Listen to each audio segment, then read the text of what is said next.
that they can find it in their heart to forgive me at some point. And I understand that they can, and they can't now.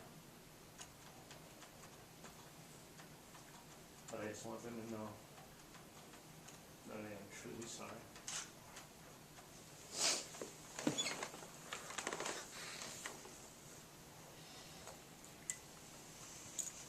All right. Is there any reason why a sentence may not be imposed at this time, Mr. Petty? None from the state, Your Honor. Mr. Scott? Not from the defense. Defendant would please rise.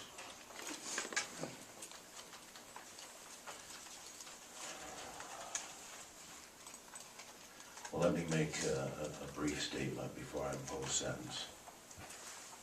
First of all, I'd like to advise the record that the court has carefully reviewed the pre-sentence investigation report prepared by Mr. Hurd in this matter.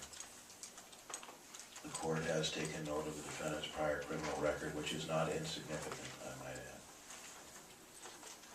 add, and tends to indicate that violence has been a problem, together apparently with chemical dependency problems for the defendant for some period of time. I also have taken into consideration the statement and recommendations of the state and of the defendant, and I've heard, of course, the statements of the witnesses here at sentencing. And what a tragedy we have before us. I think Mr. Blatty indicated that choices have consequences, and boy, do they ever have consequences. And it's the kind of thing that any of us who ever talk to young people talk about consistently again. When you're faced with a choice, make the right choice. Make the right choice. Do the right thing.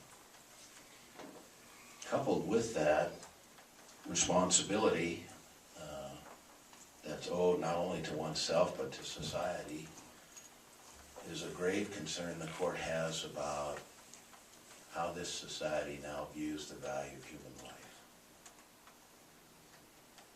I have grave concerns, having sat here on this bench for the past decade, about that very issue. Because I see situations like we have here, $35 versus the value of a human life. Where have we gone? How low can we go? And Mr. Hardman, I understand everything that has happened to you in your life probably has not been fair. I understand you've had problems. But how in the world can you make a calculation that it is worth a confrontation with a weapon over $35? I mean, it's hard for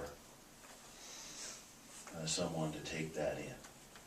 But I think it goes back to a corrosive effect on this society from many avenues that we can enforce our own views, even at the risk of damaging someone physically or even taking their life. And I think that ought to make anyone who thinks rationally and clearly and morally very concerned. And you've made a number of statements here that seem to have regard for the family and seem to have had some regard for the victim, Michael Blatty, in this case. But the result is that he lost his life. And the law seeks to preserve above all else life, and then comes liberty, and then property. That's what most of our law is directed toward. But without life, you have no opportunity to enjoy anything else. And so, I don't know what your expectations of the court are, but the court has to follow the policy of the law as stated by Mr. Pettick, and has to sentence and make the punishment commensurate with the degree of harm that occurred here. Well, I think no one can disagree that the degree of harm that has occurred here is about as bad as it can be. And so for that reason, I reject the recommendation of the defendant as to 10 years. I think that's a wholly inappropriate recommendation. Perhaps not recommendation, but it's wholly inappropriate, I think, for the court to adopt it, let me put it that way. And having then considered everything that's been brought before the court and afforded to this defendant due process of law as to the defendant's conviction on the offense of deliberate homicide, a felony, it is the sentence and judgment of this court that the defendant, Jeffrey Hardman, shall serve 100 years in the Montana State Prison, and he shall be ineligible for parole